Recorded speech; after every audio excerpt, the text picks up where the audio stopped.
اسے سمجھ نہیں آ رہا تھا کہ کیا کرے۔ اس نے بمشکل ہمت کر کے باتھ روم سے ایک پرانا تولیہ لیا اور اسے زخم پر کس کر باندھ لیا، لیکن خون رکنے کا نام نہیں لے رہا تھا۔ شام ڈھل گئی، حویلی میں پھر سے اندھیرا اترنے لگا۔ وہ تھک ہار کر بھوک اور درد سے نڈھال ہال کے بیچوں بیچ بیٹھی تھی جب باہر تالا کھلنے کی آواز آئی۔ شامیر اندر داخل ہوا۔ اس کی نظر سیدھی حیا پر پڑی، جو میلے کچیلے کپڑوں میں ہاتھ پر تولیہ لپیٹے فرش پر بیٹھی تھی۔ پھر اس نے ہال پر نظر دوڑائی۔ دھول کچھ کم تھی مگر چمکنے سے تو کوسوں دور۔ یہ کیا ہے؟ وہ سرد لہجے میں بولا۔ میں نے کہا تھا یہ گھر چمکتا ہوا چاہیے، یہ ہے تمہاری صفائی؟ میں نے کوشش کی، حیا نے روتے ہوئے کہا۔ یہ بہت بڑا ہے، مجھ سے اکیلے نہیں ہو رہا، اور میرا ہاتھ۔ اس نے اپنا زخمی ہاتھ آگے کیا۔ شامیر کی نظر ایک دم تولیے پر پڑی جو خون سے سرخ ہو چکا تھا۔ ایک سیکنڈ کے لیے، صرف ایک سیکنڈ کے لیے اس کے تاثرات بدلے۔ اس کی آنکھوں میں ایک انجانی سی تکلیف ابھری، لیکن اگلے ہی پل وہ دوبارہ پتھر کا ہو گیا۔ اسے اسپتال کا وہ دن یاد آ گیا۔ کچھ ماہ پہلے اس کے پاؤں میں فریکچر ہوا تھا۔ عفنان شاہ سے ملنے آیا تھا، تبھی ایک نرس نے اس کی فائل دیکھ کر کہا تھا کہ اوہ، آپ ریحان خان زادہ کے بیٹے ہیں؟ شامیر کو حیرت ہوئی تھی کہ وہ اس کے باپ کو کیسے جانتی ہے۔ جی، شامیر نے کہا۔ نرس بولی، عفنان صاحب اور آپ کے والد اپنے ایکسیڈنٹ سے چند منٹ پہلے یہاں اسپتال کے کیفے میں تھے۔ شامیر چونکا تھا۔ یہاں؟ نرس نے کہا، ہاں، کسی بزنس پیپرز پر بہت اونچی آواز میں بحث کر رہے تھے۔ مجھے اچھی طرح یاد ہے، یہی وہ چنگاری تھی جس نے شامیر کے دل میں شک کا بیج بویا تھا۔ اس کے بعد اس نے تحقیق شروع کی اور جو کچھ سامنے آیا اس نے اسے اندر تک چلا کر راکھ کر دیا۔ اس نے جھٹکے سے ان یادوں کو دماغ سے نکالا۔ ہاتھ کٹ گیا تو مر نہیں گئی تم، اس نے بے رحمی سے کہا۔ میں کل سے بھوکی ہوں، وہ چیخی۔ آپ کو ذرا رحم نہیں آتا؟ شامیر کچن کی طرف بڑھا۔ حیا امید سے اس کے پیچھے کی کہ شاید اسے ترس آ گیا ہو۔ شامیر نے فریج کھولا جو اس نے آتے ہوئے شاید کچھ سامان سے بھر دیا تھا، اور اس میں سے ڈبل روٹی کا ایک پیکٹ اور پانی کی بوتل نکال کر میز پر پٹ گئی۔ کھا لو، اس نے کہا، اور شکریہ کرو، یہ بھی دے رہا ہوں۔ صرف ڈبل روٹی؟ صبح تک یہ کچن اور لاؤنج مکمل صاف چاہیے۔ اس نے حیا کی بات کو نظر انداز کرتے ہوئے حکم دیا، ورنہ کل یہ بھی نہیں ملے گا۔ وہ مڑا اور سیدھا سیڑھیاں چڑھنے لگا۔ آپ ایسے نہیں کر سکتے، حیا نے ہمت کر کے کہا۔ میرے باپا بے گناہ ہیں، آپ کے پاس کوئی ثبوت نہیں ہے، آپ صرف بدلہ لے رہے ہیں۔ شامیر سیڑھیوں پر رکا۔ وہ پلٹا اور اس کی آنکھوں میں دیکھ کر مسکرایا۔ ثبوت؟ اس نے ایک سیاہ سرد قہقہہ لگایا۔ بہت جلد ثبوت بھی تمہارے سامنے لا کر رکھ دوں گا، حیا عفنان شاہ، اور اس دن تم اپنے باپ کے نام سے بھی نفرت کرو گی۔ وہ شامیر کے قدموں کی آواز کو اندھیرے میں ڈوبتے ہوئے سنتی رہی۔ آنکھوں سے آنسو اب بھی جاری تھے، لیکن اب ان میں بے بسی سے زیادہ ضد تھی۔ وہ سوکھی بریڈ کے ٹکڑے کو دیکھتی رہی جو وہ میز پر پٹک گیا تھا۔ بھوک سے اس کی آنتیں قل ہو اللہ پڑ رہی تھیں۔ اس نے کانپتے ہاتھوں سے ٹکڑا اٹھایا اور اسے کھانے لگی۔ سوکھا نوالا اس کے حلق میں اٹک گیا تھا، لیکن وہ اسے پانی کے گھونٹ کے ساتھ نکل گئی۔ میں تمہیں جیتنے نہیں دوں گی شامیر خان، اس نے خود سے کہا۔ تمہیں میرے بابا کو بے گناہ ثابت کر کے دکھاؤں گی۔ اس نے اپنے زخمی ہاتھ کو دیکھا۔ خون اب بھی رس رہا تھا اور درد کی ٹیسیں دماغ تک جا رہی تھیں۔ وہ ہمت کر کے اٹھی اور گھر میں کسی فرسٹ ایڈ باکس کی تلاش شروع کی۔ ایک پرانی زنگالوت الماری کے نچلے خانے میں اسے ایک ڈبہ ملا۔ اس میں پرانی روئی، ایک اینٹی سیپٹک لوشن کی تقریباً خالی بوتل اور چند پٹیاں تھیں۔ اس نے بمشکل اپنے زخم کو صاف کرنے کی کوشش کی۔ لوشن لگتے ہی وہ درد سے چیخ پڑی، لیکن اس نے اپنے ہی منہ پر ہاتھ رکھ کر اپنی آواز کو دبا دیا۔ اس نے خود ہی پٹی باندھی، لیکن وہ اناڑی پن سے لپٹی تھی۔ پھر اس نے دوبارہ صفائی کا کام شروع کر دیا۔ وہ رو رہی تھی، سسک رہی تھی، لیکن اس کے ہاتھ مشین کی طرح چل رہے تھے۔ وہ جانتی تھی کہ اگر وہ رک گئی تو شامیر اسے زندہ نہیں چھوڑے گا۔ رات گہری ہوتی گئی۔ وہ لاؤنج کے فرش کو رگڑتے رگڑتے کب وہیں فرش پر گری اسے ہوش نہ رہا۔ اس کا جسم بخار سے تپ رہا تھا اور زخم میں شدید انفیکشن ہو گیا تھا، اور اس کا بازو سوج کر کپا ہو گیا تھا۔ دیر رات شامیر حویلی واپس لوٹا۔ اس کے ہاتھ میں ایک فائل تھی جسے وہ ایک قابل اعتماد آدمی سے لے کر آیا تھا۔ وہ ثبوتوں کو آخری بار دیکھنا چاہتا تھا۔ اس نے تالا کھولا اور اندر داخل ہوا۔ لاؤنج میں مکمل اندھیرا تھا۔ اسے غصہ آیا کہ حیا نے لائٹ تک نہیں جلائی۔ کہاں مر گئی؟ وہ غرایا۔ تبھی اس کی نظر فرش پر پڑی جہاں حیا بے سدھ پڑی تھی۔ ڈرامے مت کرو حیا، اس کی طرف بڑھا۔ اٹھو۔ اس نے اسے جھنجھوڑنے کے لیے کاندھے پر ہاتھ رکھا، لیکن اس کا جسم آگ کی طرح تپ رہا تھا۔ حیا؟ وہ چونکا۔ اس نے جلدی سے لائٹ جلائی۔ حیا کا چہرہ بخار سے سرخ تھا، ہونٹ خشک اور پپڑائے ہوئے تھے۔ اس کے نظر حیا کے بازو پر پڑی جو بری طرح سے سوجا ہوا تھا اور پٹی کے کناروں سے پیپ رس رہی تھی۔ ایک لمحے کے لیے شامیر کا دل جیسے کسی نے مٹھی میں لے لیا ہو۔ نہیں، میں اسے مارنا نہیں چاہتا تھا، وہ بوکھلا گیا۔ اس کا سارا غصہ، سارا انتقام جیسے کافور ہو گیا۔ اسے حیا کا وہ بچپن کا معصوم چہرہ یاد آیا جب اسے لالا کہہ کر پکارتی تھی۔ لعنت ہو مجھ پر، اس نے خود سے کہا۔ اس نے ایک پل بھی ضائع کیے بغیر حیا کو اپنی باہوں میں اٹھایا۔ وہ پھول کی طرح ہلکی سی تھی۔ وہ اسے اس گرد آلود کمرے کے بجائے بھاگتا ہوا سیڑھیاں چڑھا اور اوپر اپنے کمرے میں لے آیا۔ اس نے اسے احتیاط سے اپنے بستر پر لٹایا۔ وہ بھاگ کر فرسٹ ایڈ لایا، وہ کٹ جو وہ اپنے لیے رکھتا تھا۔ اس نے جلدی سے اس کی پرانی پٹی کاٹی۔ زخم کا منظر خوفناک تھا۔ اس نے غصے اور تکلیف کے ملے جلے تاثرات کے ساتھ زخم کو صاف کیا۔ اسے نئی دوائی لگائی اور احتیاط سے نئی پٹی باندھی۔ اس کے ہاتھ کانپ رہے تھے۔ بابا، پانی، حیا نے بے ہوشی میں بڑبڑایا۔ شامیر نے سنا تو اس کا دل کٹ کر رہ گیا۔ وہ جلدی سے پانی لایا اور اس کا سر اٹھا کر اسے پانی پلانے کی کوشش کی۔ وہ نہیں آئیں گے تمہارے لیے، وہ خود کلامی کے انداز میں بولا، مگر اس کے لہجے میں اب وہ پہلے جیسی نفرت نہیں تھی۔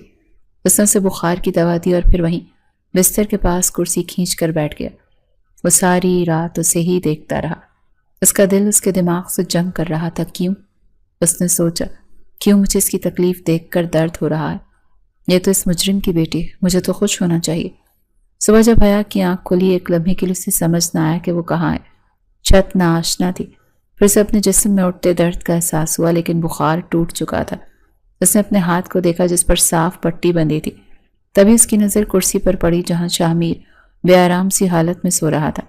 اس کا سر ایک طرف ڈھلکا ہوا تھا اور چہرے پر انتقام کے بجائے ایک عجیب سی تھکن تھی۔ حیا کو یقین نہیں آیا، یہ وہی شخص تھا جس نے اسے کل سے بھوکا رکھا تھا۔ جیسے ہی حیا نے ہلنے کی کوشش کی، شامیر کی آنکھ کھل گئی۔ حیا کو جاگتا دیکھ کر اس کے چہرے پر فوراً وہی سرد مہری اور بے رخی لوٹ آئی۔ وہ تیزی سے اٹھ کر کھڑا ہوا۔ تم آپ نے میری مدد کی؟ حیا نے کمزور آواز میں پوچھا۔ غلط فہمی میں مت رہنا، شامیر نے کرخت لہجے میں کہا۔ ایک مردہ قیدی میرے کسی کام کا نہیں۔ میرا بدلہ بھی پورا نہیں ہوا، اور میرا بدلہ تبھی پورا ہوگا جب تمہارا باپ تمہیں ٹوٹی ہوئی حالت میں دیکھے گا، مرا ہوا نہیں۔ وہ دروازے کی طرف بڑھا۔ اب جب کہ تم مرنے سے بچ گئی ہو تو اٹھو، صفائی تم سے ہوتی نہیں، جا کر میرے لیے ناشتہ بناؤ۔ وہ کمرے سے باہر نکل گیا، لیکن اس بار اس نے دروازہ لاک نہیں کیا۔ حیا الجھن میں اس سے جاتا دیکھتی رہی۔ اس کے الفاظ زہر سے بھرے تھے، لیکن اس کی آنکھوں میں وہ نفرت نہیں تھی جو اس نے پہلے دن دیکھی تھی۔ حیا نے آنکھیں کھولی تو ایک لمحے کے لیے وہ خود کو پہچان نہ پائی۔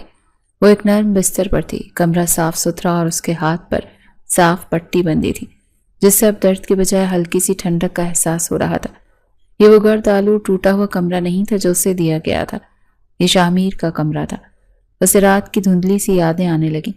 وہ بے ہوش ہو گئی تھی، پھر شامیر اسے اٹھا کر لایا تھا۔ اس نے اس کے زخم کو صاف کیا تھا، اسے دوا دی تھی، پھر وہ نفرت، وہ غصہ، وہ سب کیا تھا؟ وہ الجھن میں پڑ گئی۔ دروازہ لاک نہیں تھا۔ وہ ہمت کر کے بستر سے اتری۔ جسم ابھی بھی کمزور تھا، لیکن اب اس کا بخار اتر چکا تھا۔ وہ لنگڑاتی ہوئی کمرے سے باہر نکلی اور سیڑھیاں اتر کر نیچے کچن میں آئی۔ کچن ویسے ہی بکھرا پڑا تھا جیسے وہ چھوڑ کر بے ہوش ہوئی تھی۔ ناشتہ، اسے شامیر کا کل والا حکم یاد آیا۔ اس نے کمزوری کے باوجود فریج کھولا، انڈے نکالے اور بریڈ کا پیکٹ اٹھایا۔ اس کے ہاتھ کانپ رہے تھے۔ اس نے بمشکل چولہا جلایا اور ایک پین میں انڈا توڑ کر ڈالا۔ کیا کر رہی ہو؟ شامیر کی آواز پر وہ بری طرح اچھلی۔ انڈے کی زردی پین سے باہر گر گئی۔ اس کے پیچھے کھڑا اسے دیکھ رہا تھا۔ اس کے چہرے پر تاثرات پڑھنا ناممکن تھا۔ وہ ناشتہ آپ کے لیے، اس نے گھبرا کر کہا۔ میرے لیے؟ شامیر نے اس کے زخمی ہاتھ اور کانپتے وجود کو دیکھا۔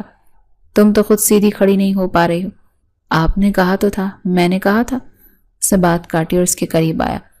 اس نے حیا کے ہاتھ سے چمچ لے لیا۔ لیکن میں نے یہ نہیں کہا تھا کہ مرتے مرتے یہ کام کرو۔ حیا نے حیرت سے اسے دیکھا۔ شامیر نے پین کو چولہے سے ہٹایا اور خود بریڈ کے 2 سلائس ٹوسٹر میں ڈالنے لگا۔ یہ خاموشی، یہ غیر متوقع رویہ حیا کے لیے اس کے غصے سے زیادہ خوفناک تھا۔ آپ یہ کیوں کر رہے ہیں؟ کیونکہ میں چاہتا ہوں کہ تم زندہ رہو۔ اس نے کافی کا مگ بناتے ہوئے سرد لہجے میں کہا۔ زندہ اور ہوش و حواس میں، اپنے باپ کی بربادی دیکھنے کے لیے۔ حیا نے جوابی حملہ کرنے کے لیے منہ کھولا ہی تھا کہ شامیر نے ٹوسٹ اور کافی اس کے سامنے میز پر رکھی۔ کھاؤ۔ میں نہیں کھاؤں گی۔ کھا لو حیا۔ اس کے لہجے میں اب کی بار غصہ نہیں، تھکن تھی۔ مجھے تمہارے ساتھ مزید ڈرامہ نہیں کرنا۔ پھر یہ ڈرامہ ختم کیوں نہیں کر دیتے؟ وہ چیخی۔ کمزوری کے باوجود اس کی آواز بلند تھی۔ کیوں کیا آپ نے کل رات یہ سب؟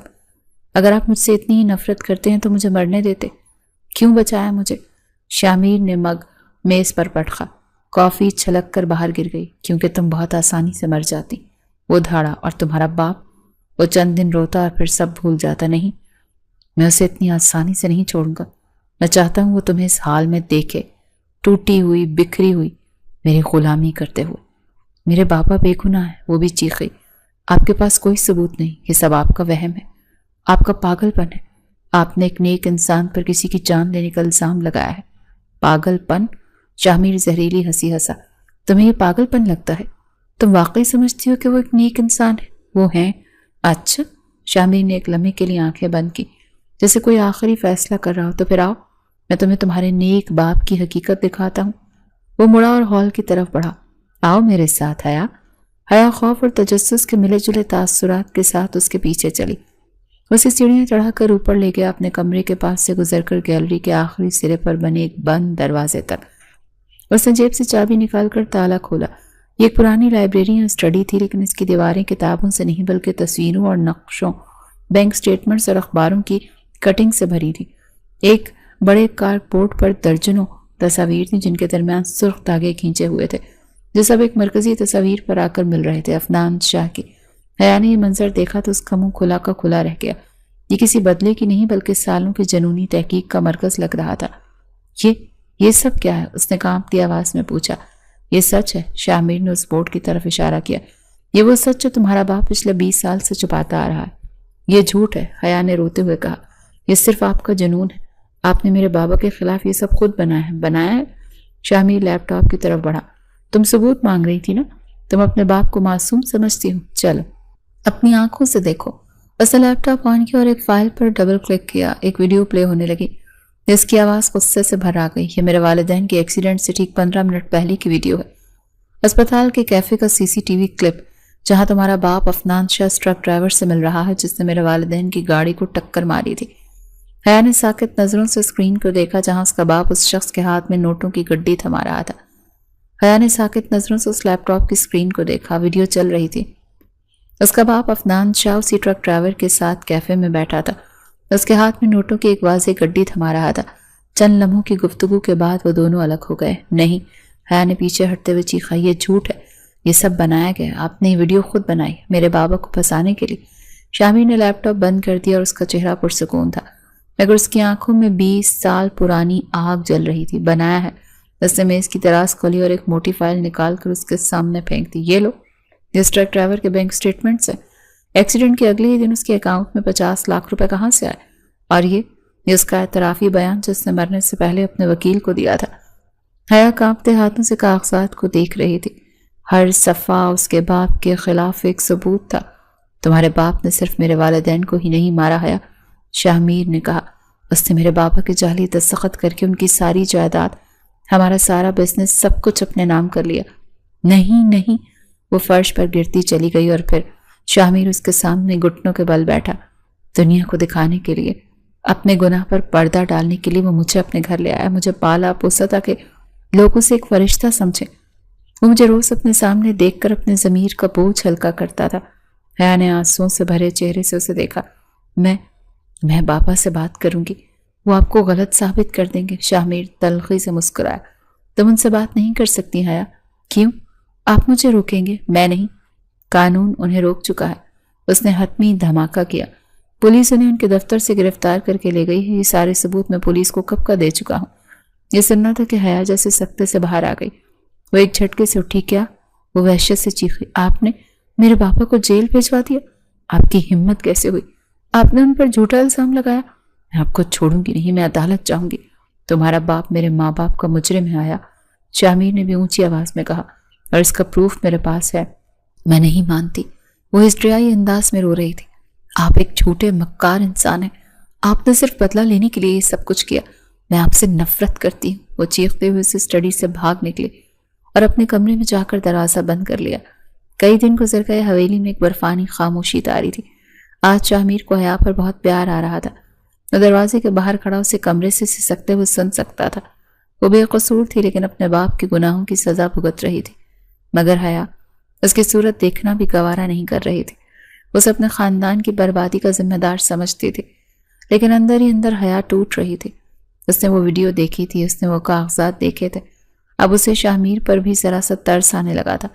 اس کا باپ ہی تو اس کے گھر والوں کی جان لینے والا تھا۔ صرف چند پیسوں کے لیے اس کے باپ کی چھوٹی سی غلطی نے شاہ کی پوری فیملی تباہ کر دی اور اسے یتیم کر دیا تھا۔ وہ باپ کی محبت اور سچائی کے درمیان پس رہی تھی۔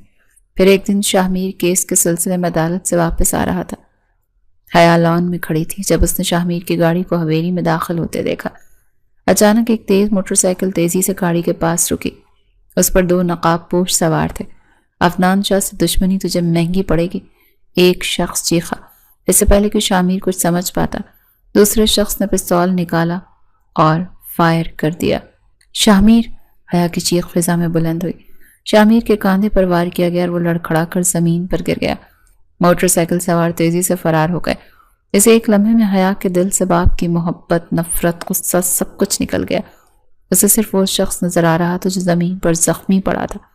اس دن حیا کو اندازہ ہوا تھا کہ وہ اس سے کتنی محبت کرتی ہے۔ اسپتال کے کمرے میں شاہ نے آنکھیں کھولی۔ اس کا بازو پٹیوں میں جکڑا تھا۔ پہلی چیز جو اس نے دیکھی وہ حیا تھی، جو اس کا ہاتھ تھامے اس کے پاس ہی کرسی پر بیٹھی رو رہی تھی۔ تم؟ شاہ نے کمزور آواز میں کہا۔ یہاں کیا کر رہی ہوں؟ خاموش رہیں، حیا نے اس کے ہونٹوں پر انگلی رکھتے ہوئے کہا۔ بالکل خاموش۔ تمہیں تو خوش ہونا چاہیے، تمہارے باپ کا دشمن۔ وہ میرے باپ کا دشمن نہیں۔ حیا نے اس کا ہاتھ مضبوطی سے پکڑ لیا۔ وہ میرا شوہر ہے۔ اس نے شاہ کی آنکھوں میں دیکھا۔ جس دن آپ پر مہرا ہوا مجھے لگا میری دنیا ختم ہو گئی ہے۔ مجھے احساس ہوا کہ میرے باپ نے تو صرف آپ کے والدین کو مارا تھا، لیکن میں تو آپ کو روز مار رہی تھی۔ وہ جھکی اور اس کا ہاتھ چوم لیا۔ میں ہمیشہ آپ کا ساتھ نبھاؤں گی، میں کبھی آپ کو نہیں چھوڑوں گی، چاہے اس کے لیے مجھے پوری دنیا ہی کیوں نہ چھوڑنی پڑ جائے۔ شاہ کی آنکھوں میں جو انتقام کی آگ سی جلتی رہتی تھی آج نمی تھی۔ میرا باپ اپنے گناہوں کی سزا کاٹ رہا ہے، حیا نے آنسو صاف کرتے ہوئے کہا، لیکن میں اپنی باقی زندگی آپ کے زخموں پر مرہم رکھ کر گزارنا چاہتی ہوں۔ حیا نے اپنا ماضی، اپنی دولت، سب کچھ چھوڑ دیا تھا۔ اسے پوری دنیا چھوڑی، لیکن ایک اس شخص کو ضرور اپنایا جسے وہ اب محبت سے چاہتی تھی۔ شاہ نے اپنا دوسرا ہاتھ بڑھا کر اس کے آنسو پہنچے۔ بدلے کی آگ بجھ چکی تھی اور محبت کی ایک نئی شروعات ہو رہی تھی۔